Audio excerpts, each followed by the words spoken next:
En el siguiente diapositiva es también el informe específico del país, y lo que podemos ver son algunas características que me gustaría destacar. Lo primero, los números. Tenemos hasta ayer por la tarde 367 casos acumulados que han sido confirmados. Asimismo, 1.865 fueron en su momento estudiados como casos sospechosos. Se contribuyó a la contención en la medida en que se instrumentaron las medidas de aislamiento, pero también hoy sabemos que esos 1.865 han sido descartados. Continúan en estudio, y esta es una cifra variable de día a día, 826 que son estudiados cada día con la posibilidad de que pudieran ser casos confirmados, y el resultado de que lo sean o sean en su momento descartados. También quiero destacar que en la mayoría de los casos, como lo hemos explicado y como ha ocurrido en otros países, afortunadamente se trata de una enfermedad que se autocontrola por la respuesta inmune del organismo, y en un periodo de aproximadamente 7 a 10 días, máximo 14 días, desaparece espontáneamente. Esto ocurre en casi 90% de los casos. 9 de cada 10 no van a necesitar ninguna atención avanzada, no van a necesitar hospitalización, y su riesgo de complicaciones es significativamente bajo. Desafortunadamente, hasta 8 de cada 10, hasta 1 de cada 10 pueden tener, o 2 de cada 10 pueden tener una enfermedad que se prolongue y que requiera otro tipo de atención, con hospitalización, y en algunos grupos de la población puede haber incluso la necesidad de medicina crítica, de atención crítica en terapias intensivas. Estas son las personas que reiteradamente hemos destacado como de mayor vulnerabilidad en términos de salud, que requieren la mayor atención del Sistema Nacional de Salud, pero también de la sociedad, para poder prevenir que se compliquen, y en caso de que presenten alguna complicación directamente o indirectamente relacionada con la enfermedad COVID, puedan recibir atención oportuna y puedan restablecerse a la mayor posibilidad. Y el último elemento que señalo respecto a este informe es el mapa. Hemos identificado desde el principio, esto es predecible por los métodos epidemiológicos, que esta epidemia no se comporta en forma homogénea a lo largo del territorio nacional. Esto tiene que ver con muchísimas razones, pero fundamentalmente con la manera en que está agregada la población. En la región metropolitana del Valle de México tenemos la mayor concentración de población, y esperablemente vamos a tener no solamente la mayor número de casos, sino la mayor velocidad de propagación, seguida de las otras zonas urbanas y periurbanas en la región de Guadalajara, en la región de Monterrey, y también en las zonas turísticas donde ingresó el virus en Quintana Roo.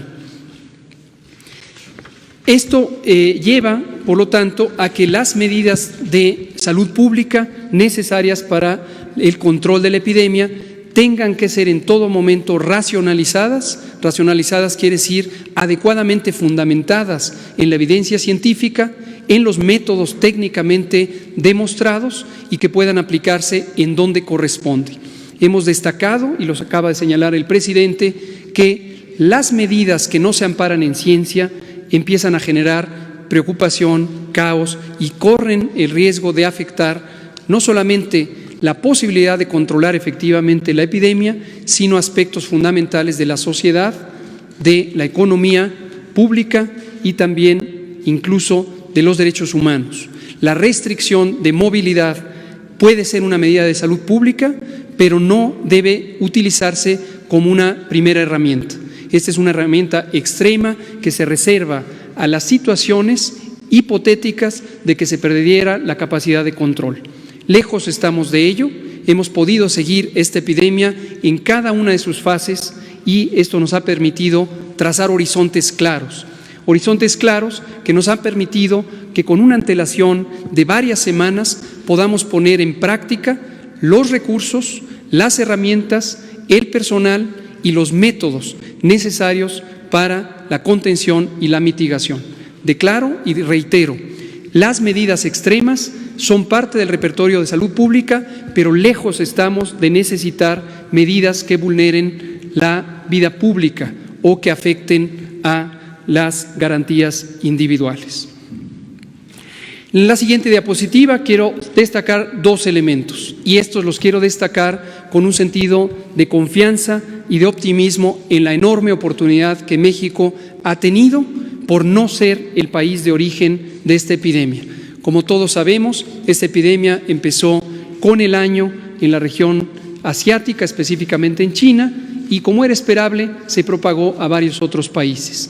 El aprendizaje científico, técnico que ha podido tener México por la experiencia vivida y la extensa documentación científica sobre el comportamiento de este virus en el resto del mundo nos da una ventaja respecto a otros territorios.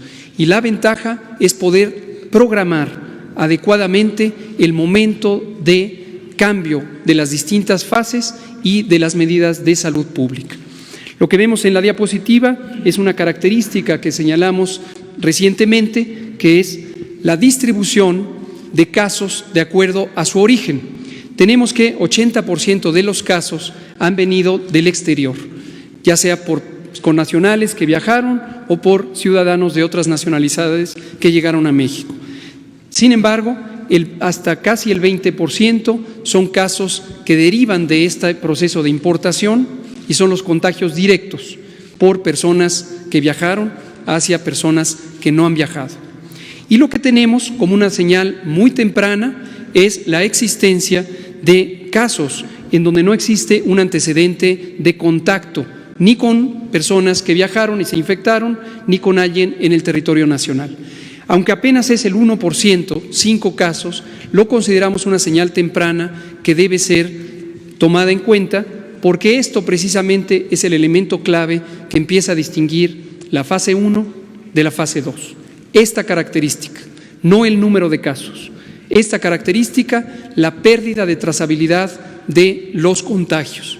Y este dato, este elemento es crucial porque define también donde se empieza a agotar la utilidad de las medidas de contención centradas en los casos y la necesidad de anticipar las medidas poblacionales de mitigación. Ahora, en la siguiente diapositiva, y esto me gustaría también que lo tengan muy en cuenta, por eso lo hemos querido explicar cuando solamente era un elemento teórico, un elemento de proyección científica, a cuando empezó a ser un elemento de datos reales. En la gráfica lo que se muestran son curvas epidémicas de algunos de los países que al momento han sido más afectados: España, Italia, Francia, Alemania y Estados Unidos de América. Lo que vemos en todos esos países es lo que se puede esperar de una epidemia de rápida propagación. Es decir, durante un periodo que aproximadamente es de 30 días en promedio, tenemos una transmisión francamente lenta. A partir del primer caso empieza a contarse este periodo y hasta durante 30 días se va encontrando que la suma de casos, pero particularmente los casos que se agregan cada día, se cuentan en menos de decenas, en muy pocos casos. Hasta que se llega a un punto que técnicamente le llamamos punto de inflexión, pero que gráficamente, visualmente, todas y todos lo podemos identificar como este punto en donde se dobla la curva epidémica. La curva epidémica es la representación de los casos diarios que se pueden documentar. Se puede ver en todos esos países y en cualquier otro país del mundo que se llega a ese punto importante de inflexión. Finalmente, en la parte baja de la diapositiva, apenas visible, está una línea de puntos gruesos que corresponde a lo que está ocurriendo en México. Todavía no hemos llegado al punto de inflexión. Todavía no hemos llegado al punto en donde cambiamos de una propagación lenta a una propagación muy, muy acelerada. Y esta es la oportunidad de México. La oportunidad de México es haber actuado oportunamente en reconocer que esto podía darse y haber planeado el momento correcto de la implantación de las medidas comunitarias.